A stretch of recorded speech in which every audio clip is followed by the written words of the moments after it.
blood imagery here, which I will represent as this strippy.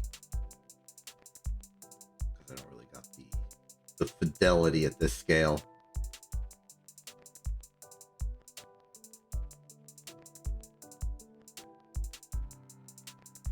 This is a vest. A lot of fans of vests today. At least two.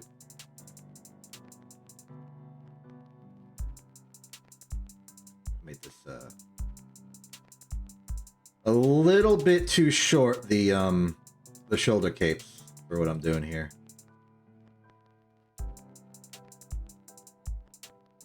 And this is sort of like tied in by the ties, which I guess could then like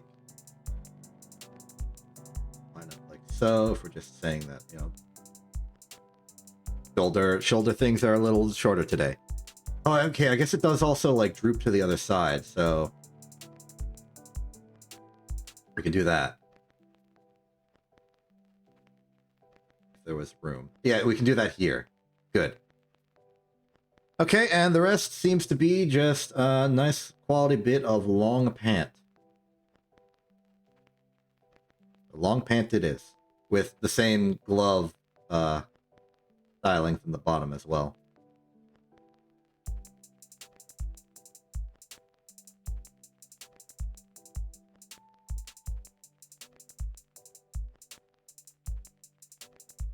Proportions on this are a little oof. I'm gonna make the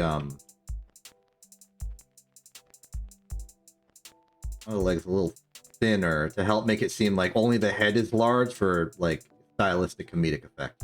Otherwise it just looks like disproportioned.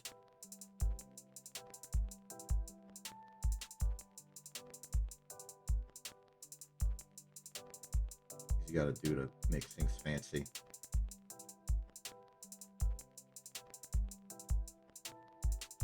No, see, it still looks too long. Maybe I have to like double down and make it like longer. It seemed like it's actually, I think that looks good.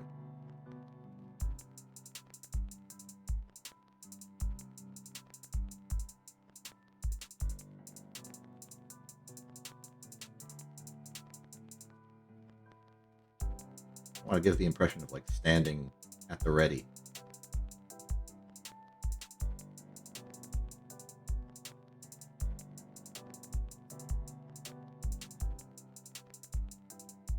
I think that works.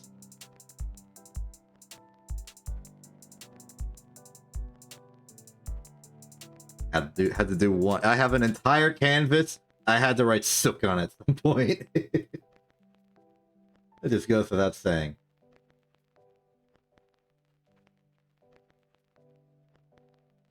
Right next to Treasure Sill.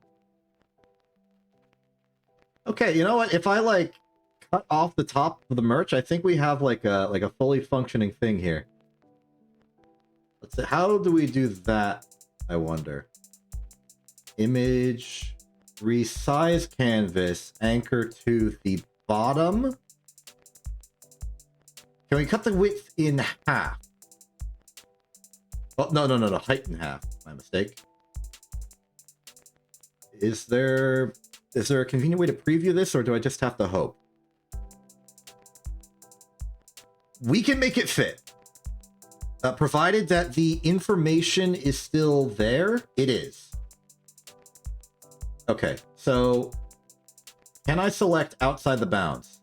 Yes. We can make this work.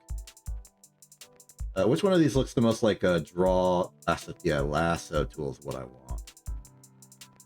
Okay, next step is to actually lasso correctly. Then we do a little scoot down. And we may need to make more space. We can move the little small collection of things here over in between Crocus and Treadrasil. Welcome to packing problems. We'll leave the smile there.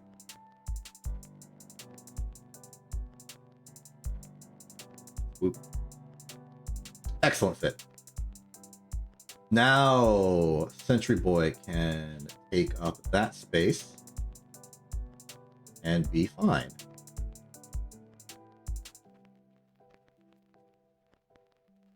There we go. Vivala might need some work. We can do a little scooting of tree. If we move tree still a little bit to the right, we might have enough room to put Vivala in the gap between Crocus.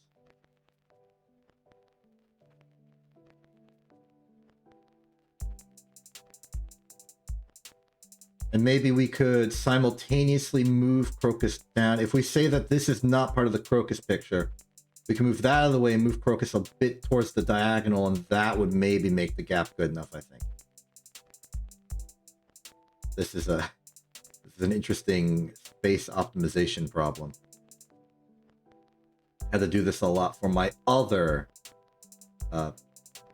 obsessive idle game that I do. Factory Idol.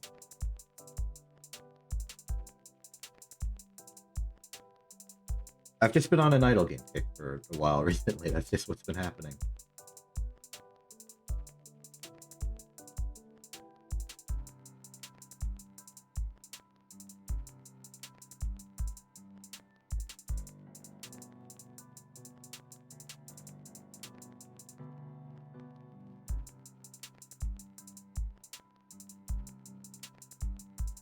I think this would look better if we moved the 3D circle diagram down a little lower.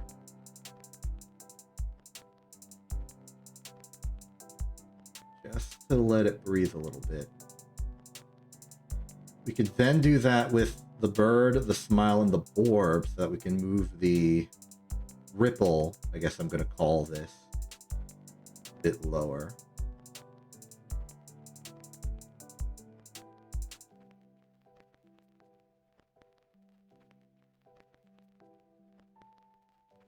Help give that. I want to make sure each drawing has like enough space to be itself, even while in the crowd, which is why I'm caring so much about this.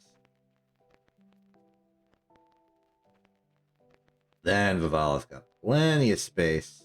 I don't know if I grabbed all of the sook correctly. I also forgot that the sook's going to need space as well. I got it. It's good.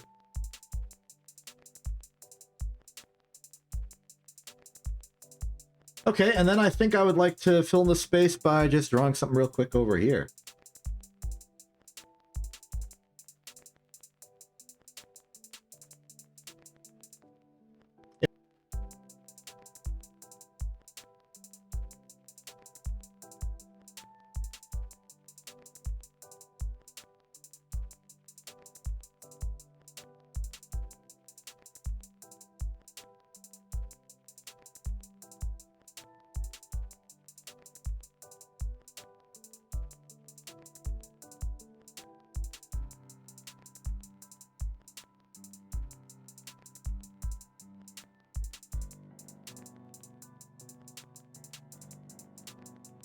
So everyone knows where this came from by seeing it.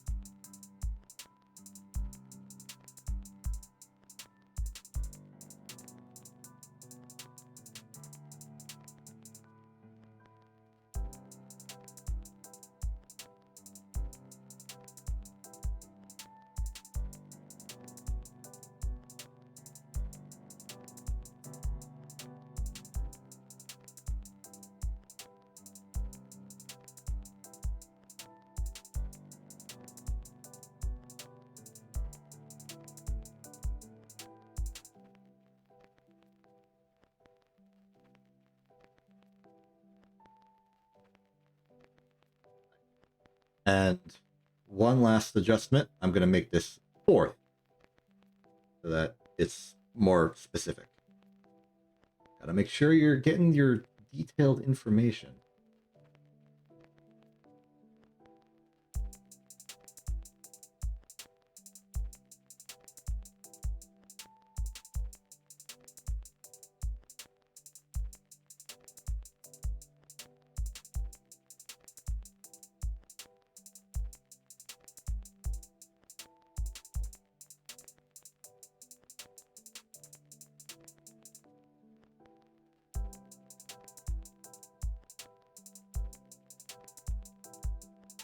Beautiful.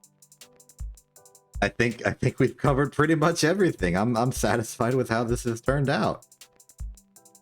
All is well and nice and good and stuff. And thank you for being here for it and seeing it happen and making the past 4 years good in a marketable sense. Like it really sort of kills the sentimentality of it all when we realize we're celebrating the anniversary of like monetization. But hey, I'll take any reason to celebrate. It's fun to celebrate. Happy celebration.